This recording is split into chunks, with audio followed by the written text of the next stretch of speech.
In the name of Allah, the most gracious, the most merciful, I bear witness there is no God but God, and God is the only one who has the right to be worshipped.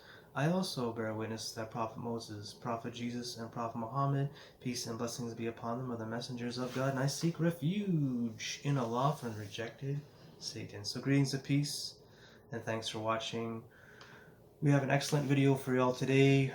We're going to be discussing why Imam Mahdi, as well as Jesus, the son of Mary, in a second coming, why they will not be chasing or hankering after worldly gains, power, or positions.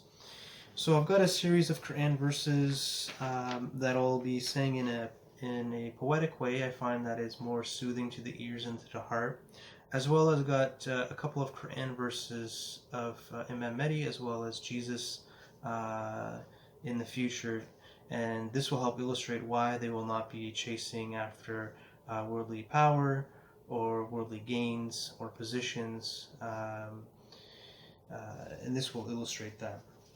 So let's get into it. O people, your vying with one another to excel in multiplying worldly possessions diverts you from God and the true values of life. Nay, you should never hanker after worldly gains, power, and position. You shall come to know in time that you have been chasing a shadow. Nay, again, we repeat, never should you misuse your life of probation. You shall come to know the consequences of it in time. Who amasses wealth instead of spending it for the good of humanity, counts it over and over, and depends upon it as a safeguard against his future possible hardships. He thinks that his wealth will make him immortal. No, never. He shall be cast into the crushing torment of hell. Verily, a person who is unmindful of God and the higher values of his life is pursuing a losing bargain. Then, according to our law of cause and consequence, we degrade him to the lowest of the low if he does evil deeds.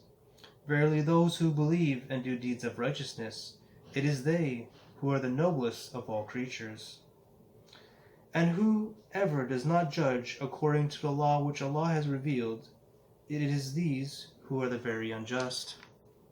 And we sent Jesus, son of Mary, in the footsteps of these prophets, fulfilling that which was revealed before him of the Torah, and we gave him the evangel which contained guidance and light, fulfilling that which was revealed before it of the Torah, and was a means of guidance and an exhortation for those who guard against evil. And to your Lord you do attend wholeheartedly, and humble yourself before him. And as for the person who seeks your assistance, do not chide him away. Then as to the blessings and favors of your Lord, keep on proclaiming your gratitude by doing similar favors to your fellow beings. And to us belong all the blessings of both the next world and the present. So those were just some Quran verses to help us understand why Imam Mahdi and Jesus will not be chasing after worldly gains. And I've got a couple of hadiths that will tie this all together once I will say them. So in this particular hadith is from Sahih Muslim. It's going to be discussing Jesus and the end times.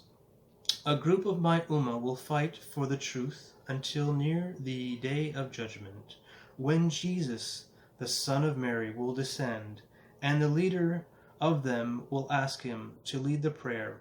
But Jesus declined, saying, No, verily among you Allah has made leaders for one another, and he has bestowed his bounty upon them. So in this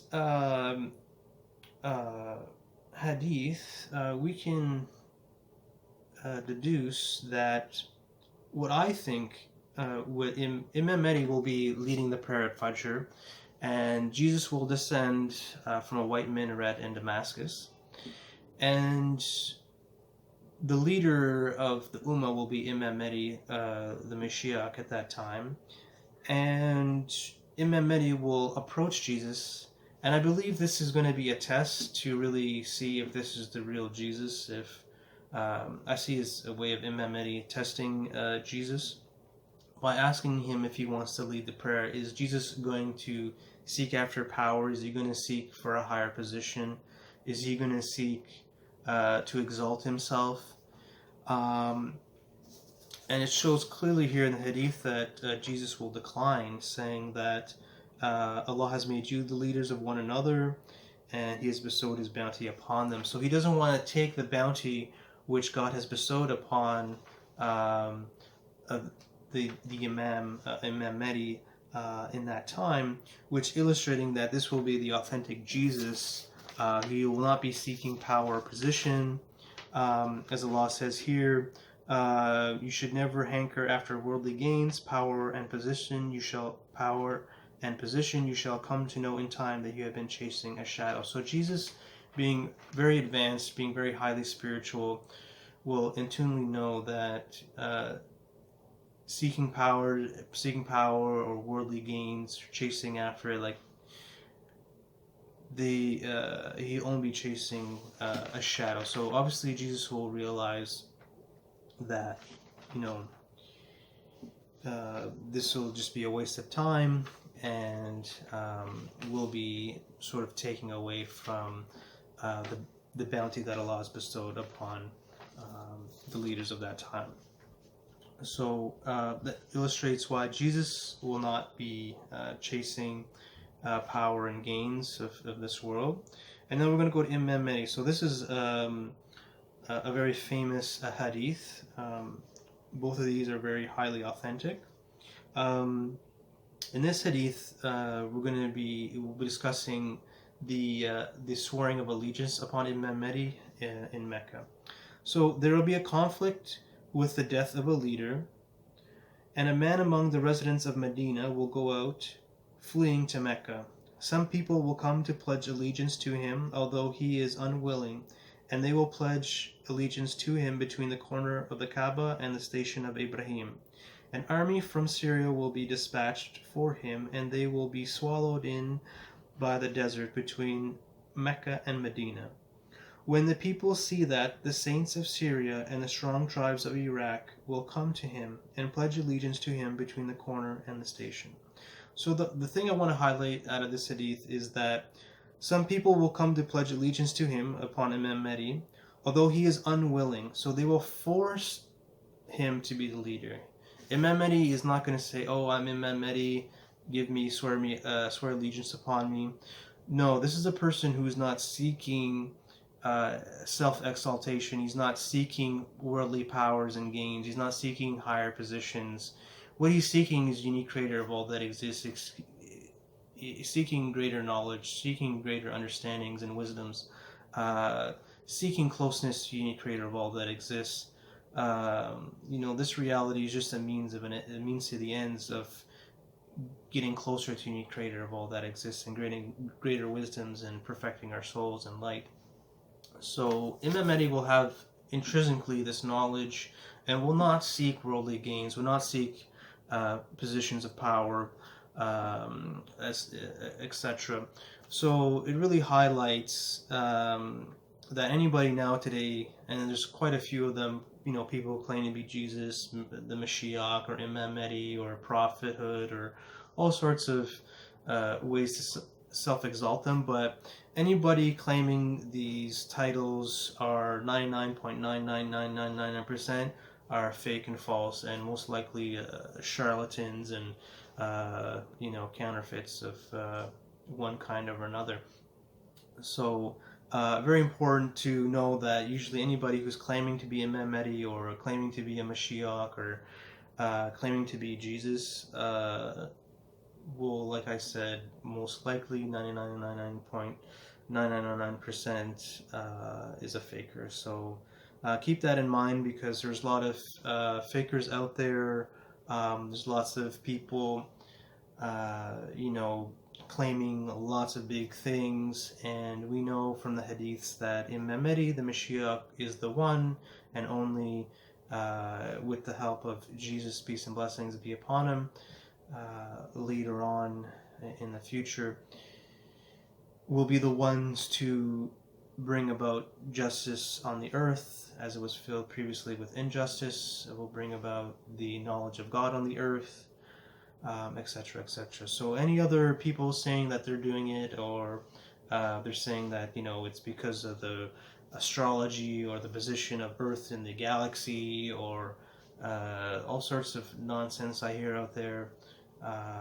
Those are all false and deceptions from the shaitans, etc., and from people's own imaginations.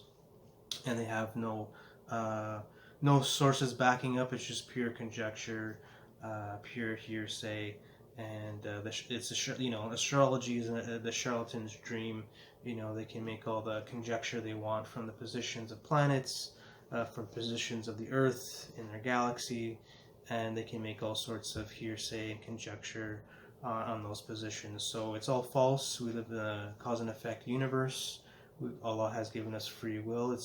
It's from our choices and our actions and our good deeds or bad deeds that we either ascend or descend. It has nothing to do with positions of stars or planets or anything of that sort. So make sure that we are living righteously. We want to purify our hearts. We want to make our hearts an open vessel for God to expand deeper within us and outside of us. As Jesus famously said that the kingdom of God is within us and outside of us.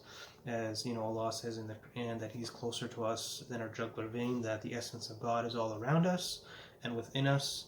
And we need to make sure that we have a nice, clean, and healthy space for God to reside within us, and then we will see that reflection on the outside. So we need to work within, clear our hearts, make sure we're protecting our eyes from sin, from sinful things. We're protecting our lips from saying evil things. We're protecting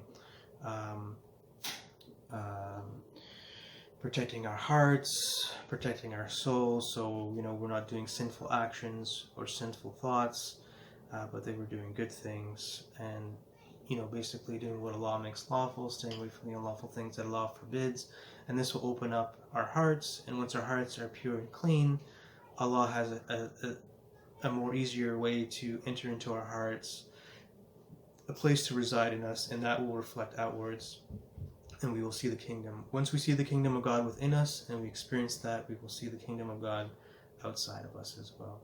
So I hope you enjoyed this video. I hope you take Allah as your shield, and I hope we don't chase after worldly gains and chasing after positions of power, as this is, as Allah says, you will come to know you are only chasing a shadow.